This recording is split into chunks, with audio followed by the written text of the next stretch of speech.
In the land of Dawn for game number 4. Okay, so if you look at Burdick Splash, for them to win it back, Chima's to set up, as well as Seacat, but D7, the power pick on the Natalia, first phase for Burdick Splash, is it enough? So right off the bat, we are looking at Blacklist International with the mage heading down to the bottom lane. This is the initial rotation that we have seen, and this is what they would do in order to get all 4 of them level 4. Yeah, I'm sorry to nerd out here, but I was thinking that Natalia can do that. Look at the infinite he's doing. He's gonna disrupt Wise's jungle pattern. His jungle pattern is mostly going down, going from the orange down to the purple. So this is mostly going down to the southern side. But once that is done, he will eventually make his way to the northern side, and that is where he will be able to get his level 4. Otherwise, he will need to wait a little bit more time before he can eventually get that. So good. I mean, they did not pick the Natalia just for the sake of countering the Novaria. They actually have a plan against Blacklist. I mean, they also found and knew that, yes, Wise is doing this from top to bottom, just from the single jungle creep that is available, that is closest to the first tier defense turret in the middle. All the information is out there. No heavy spin anymore. But still no Petrify for ATM. Still, massive ultimate that's not available for Blacklist. If Chima chooses a time to, pop off with his retry, now is the best time to do so. Blacklist with match point, they need it. This is the last hope for the Cambodians. It is all about disciplined play from the side of Blacklist International. It's either they would want to keep the Natalia in the main team fights and use Novaria as this bait, or do they just want to find a way to unlock Brody? That is the big question. In the meantime, ATM... Wise wins it in the 50-50. Chima is going to be bursted down, but Yin Yang overturn as well. ATM still surviving. Venus not able to connect right there. Seacat steals it with a heavy spin to disengage. D7 unable to find an opening in that skirmish. First total going down to Blacklist International. Oh my god. You see, Edward just knows his job so well. The reason why Wise was able to win the 50-50 is, without the heavy spin, is because of Edward. The stun connects. And he knows that Chima will eventually be showing himself. He didn't even have to use the flicker for that play. That is how good Edward was. Let's see what they do here in the second minute of the game. What does Burdick Splash need to find at this point, at this stage, to turn it around? Because Blacklist, now with a Kagura, with a Brody, with a Lapu, the snowball potential is massive. I really like to see this Lapu in the hands of Edward. So far, it was always just joy and trying to get himself the priority and such. But this time, with the Lapu, you're playing things a little bit safer. You're not trying to win in the lanes. You just want to play safe and eventually get to where you are. Especially since you're fighting against a Yuzhong here. Let's remember that. Yin Yang overturn and the bravest fighter there. A few more hits under the turret. A clean dive from Blacklist International. Chima looks for a trade, but is unable to find anything here. Uses the retribution. It's a slow. That is it. It's not advisable for him to stay near. They need to give the farm to Yuzhong. And already Blacklist International leading by 1,000 gold. That's all of those mini moves that Blacklist International have been able to do allows them to get a massive lead with just a 2-0. You see, Wise utilized the heavy spin just to take out and steal that orange buff. That was a massive play for Blacklist, and now they have so much of an opening in the early stages. Also, how much of a lead does Edward have on top of ATM? Because I'm pretty sure that an entire creep wave is pretty much missed out from the side of ATM. Yeah, maybe. So it could pretty much translate to a single $600 item. 600 gold. 600 gold. Yes. Hopefully 600 gold. Okay. Oh, heavy spin responded over by heavy spin. Chima walks up, but he still misses the victory. It's Wise who picks it up, staying composed as ever. ATM with a Black Dragon form. He shouldn't be able to do anything. Meanwhile, Owl picking up the turret plating in the bottom lane, getting so much gold for himself and snowballing, pushing it even further. I don't know about this, but for the side of Burdick Splash, they have been reacting more than attacking. Yeah. Oh, Wise is just so good at the jungle. PMI gets him out. D7 with a few damage hits onto UM, but Wise will not be able to steal away the orange buff this time. Chima forced to red tree. a lot of movements from the side of Blacklist International. They would want to even get themselves the proxy down to the southern side. They want to push this all the way through. Give Owl all of that gold in all of the farm and just funnel everything else out. It's unfortunate though, the Taunt Department maybe didn't quite work out for them, but Wise Pinned down. Yin Yang overturn from Yue to pick the kill up. Blacklist just rolling in this game. 2.6 thousand gold lead. No stopping Blacklist for now. That's a free turret down in the bottom lane. So it only makes sense for ATM to try to go for a counter. It wants to find a counter value all the way up to the top lane. And Wise is playing the side of the jungle that should belong to Burnix Flash. It's like vertical jungling, isn't it? Vertical jungling.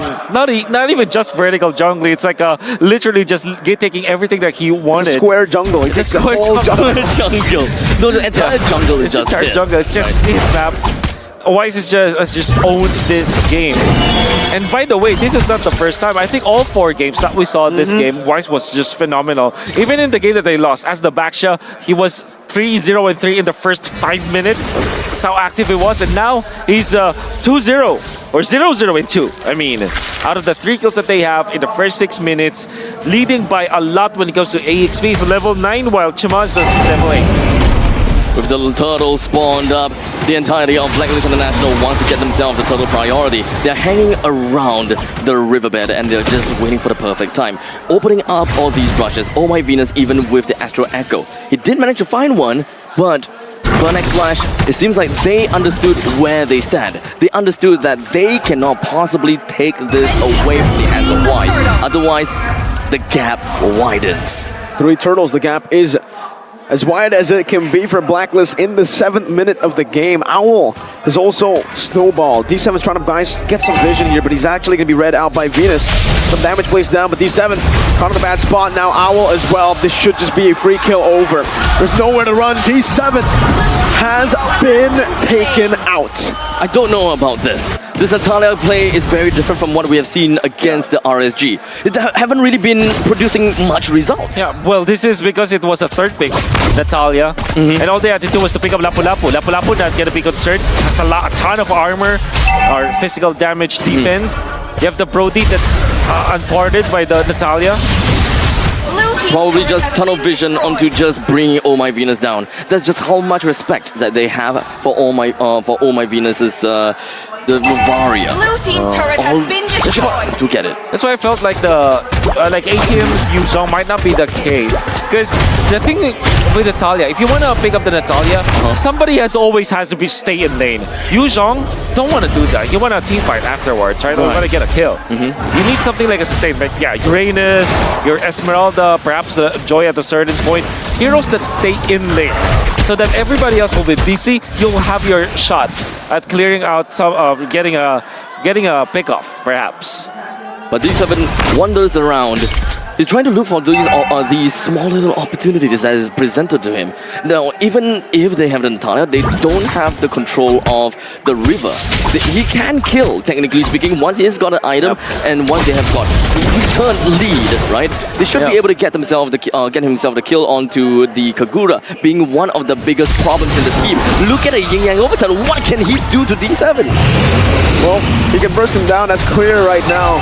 Don't think D7 has enough resources to do anything against the back line of Blacklist International, but ATM very deep in enemy territory right now, using the Fierce Dive defensively, and he just practically isolates himself. The Petrify comes through. ATM's doing some damage. CCat with a flicker in, but it's miscommunication. No one was there to follow it up. CCat burned his flicker for nothing. D7 is looking for a trade back, but Owl is already gone. Isn't this exactly what Leo has said? Where we are expecting and we are seeing but X-Flash starting to, get a little bit of a communication problem. Oh! Finally. There's one back. Burner finally on the board. Come on, looking for an opening here onto the Lord, but it does seems like Blacklist International should be able to take this for free. No contest whatsoever. Burn put their resources up top. Donut isn't even able to go for a trade. It's Blacklist with a free Lord. Blacklist is just keeping to their code. They're just playing their average game. It's like as though they never lost a single game. Because that is a big thing. The fact that Blacklist International lost to Burnex Flash for game number 2, I would have thought that it would have affected them. But but it didn't. They're still calm, they're still composed, and they're still disciplined. Wise with a heavy spin, trying to buy some time or trying to open up some space. Owl, turn on memory, does it get him? No, Chama is Almost. able to escape. Barely, almost gets him. Did Natalia get hit by the Astral Echo? No, he didn't. Blue team Nice turret hit. has been destroyed. All the same, you can see Blacklist International just owning the map. Wise taking away the buff once again. Utilizing the Lord so that the lanes will naturally push. And then team turret they will has take been out the mid lane destroyed. turret. Gonna be moving into the middle. It's gonna be difficult for Burning Smash to defend. This is a very, it feels very much of a front to back from the side of Banai's Flash, right? The way that they have played. They want to target over to the back lines, but in the meantime, they just doesn't seem like they have the confidence to do so. They probably understood that if they were to jump into the back lines, the entirety of Blacklist just crumbles and collapses on them. But shouldn't that be the value that we should be looking out for? Try to find a couple of traits like between ATM for someone else. That's the death should make sense. Yeah. Unfortunately, they decided to go for this Yuzhong and they haven't been utilizing it. Like what they did in game number 3, where the real world manipulation just doesn't really connect to benefit the Burning Splash members. This time, they're not team fighting. They're losing the steam. Yeah, It's like they're running out of charcoal or coal, rather. for sure. And it's just not pumping. But Al didn't spot D7 there, but finally does now. Skill 2 in front, first skill, that's the ultimate. Smoke screen for D7, Wise comes down, gets him, Seacat isn't in time. Yang overturn, barely connects. Venus almost just took Seacat down. Absolutely uncharacteristic to see a marksman chasing after an assassin. ATM now with a Black Dragon form, Owl with the nature. With a wind chant, Pop able to escape. No heavy spin this time for Blacklist International as Donut is still clearing it out in the mid lane. And We still have 30 seconds left Yeah, until the Lord comes out. yeah, but then again, there's really no team fight for the side of Burning Splash. I mean, we're looking at the 6,000 goal lead in favor of Blacklist International. What kind of possibility can Burning Splash look out for? Because they do have Natalia. They Yep. can find trades. Maybe, but they will have to wait for Donut to reach critical mass. Maximum items. I don't think if you place this correctly, you will not be bursted out by the. By this Yin Yang overturn perhaps, or maybe by Owl. Then rely on D7. At this point, ATM is just a starter for team fights. He's not gonna be able to find the opening in the backlines. I understand that they would want to extend this game for a little while longer in order for Donut to eventually get to the power of spike That's that they the want. only option here. And D7 can eventually get there as well, because once the D7 has got the item that you want, Owl is more or less dead. It's actually not just Owl. Oh, my Venus will be dead, UN will be dead, but Next Flash would have a 1-for-1 trade no matter how it is going to be like. But as it stands, they cannot team fight at all. They can't, yeah, they can't. So in the mid stages of the game, that is the missing link that we're looking at, isn't it? Yeah. Perhaps yes. Oh, Bravest Spider, D7 going to be caught in the stun as well with the flicker. Solo kill from Agent Zero. You can't do that against Lapu. Natalia versus Lapu, that's gonna spell doom. So much armor, so much physical defense, and really no way for Natalia to win against. Donut's gonna be shut down. UN with the Yin Yang overturn. Let's not forget the Astral Echo. The debuff was on him as well. All right? The Yin Yang overturn damage was insane, but the question is, what was he doing there? Oh, I don't know how to answer that because now they will suffer from that kind of pickoff. 14 minutes, might lose an inhibitor because of this. A 10,000 gold lead for Blacklist International. They're marching down, sieging the base, not giving any mercy. ATM with the Furious Dive. Bedford can be able to cancel it out. With the Bravest Spider, anti-CC. Venus is looking for the Astral Spear, but they will just utilize the Enhanced Lord still in that top lane. Gonna be crashing down. Chuma isolated from the team. Now Brock back with a heavy spin. D7 in the back line. Trying to dive, but it's gonna be Yue! Again! Able to lock him down. Donut with a blazing duet in desperation, but ATM will fall to Agent Zero.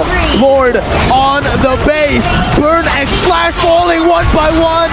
The embers and the flames have been